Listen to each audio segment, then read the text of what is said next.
हाय, मैं प्रमा गुप्ता, प्रमा मुकाम में। आज जो मेरा नया वर्ड्स है वो है अपलेज। अपलेज, किसी को भी अगर हम लेजी कह देते हैं तो क्या उसे अच्छा लगेगा? नहीं।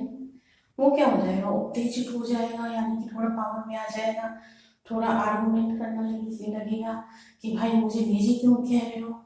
और थोड़ा जो जला हुआ होता है उसका भी मीनिंग होता है कि अबलेज। अबलेज, ठीक है। इसको हम ऐसे याद कर सकते हैं, A B plus A B plus L A Z E. हमारा स्पेलिंग हो गया A B L A Z E. Ablaze मतलब अब वह लेजी है, ऐसा हमने कह दिया तो वो उत्तेजित हो गया या जला हुआ, ठीक है। इसका अबलेज का हमारा मीनिंग होता है उत्तेजित, है ना। और दूसरा मीनिंग होता है जला हुआ, ठीक है। दूसरा वर्ड है हमारा ड्रूप।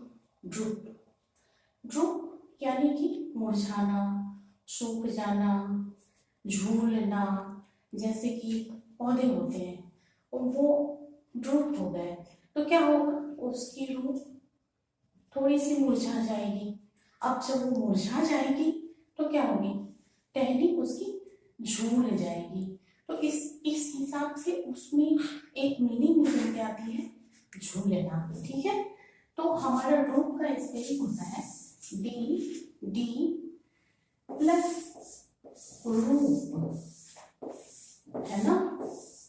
डी डिहाइड्रेशन हो गया रूप का, ठीक है, ऐसा मान लेते हैं।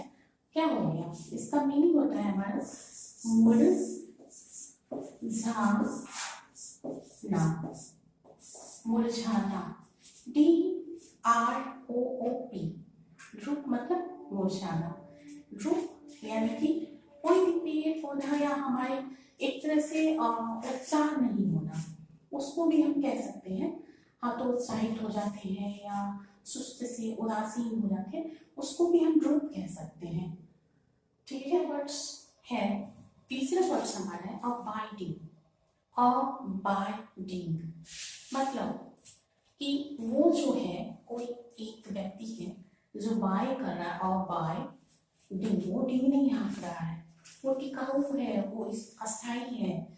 उसकी बातों में क्या है, एक स्थिरता है, अस्थाईपन है, वो टिकाऊ है ना। अबाइडिंग, बाय जो कर रहा है व्यक्ति, और उसकी जो बातें हैं वो डिंग नहीं, मतलब डिंग नहीं हाँकता है, वो अस्थाई है, टिकाऊ है, सच्ची बातें करता है, अपनी बातों के हिसाब से वो अस्थाई है। अ प्लस बाय, बाय करता हुआ व्यक्ति, ding plus ding, D I N G, ding. Abiding, abiding कैसा व्यक्ति है, वो अस्थाई है, उसने अपना मकान पास में ही बनाया है, अस्थाई है, और क्या है, टिकाऊ, टिकाऊ है। अबाइडिंग, आज हमने सीखा 3 वर्ड्स हमने सीखे। पहला हमारा था एब्लेज, जला हुआ। अबलेज, वो तुम ऐसा, अगर हमने किसी को कह दिया कि तुम लेजी हो तो वो उत्तेजित हो जाएगा। अबलेज मतलब उत्तेजित या जला हुआ, है ना। सेकेंड वर्ड्स हमारा था ड्रूप। ड्रूप यानी कि डी, जो हम मान लेते हैं कि डी नाम का कोई फ्लावर है, उसका पौधा है, उसके रूप जो है वो मुरझा गए। ड्रूप मतलब होता है मुरझाना, झूलना। अब चूंकि वो उसमें पानी नहीं पड़ा तो उसकी टहनियाँ थोड़ी झूल जाएगी, या उदासीन या निरुत्साहित के तौर पे भी हम लेते हैं कि कोई सुस्त पड़ गया है, तो वो ड्रूप कहते हैं उसको, ठीक है। तीसरा वर्ड्स था हमारा अबाइडिंग।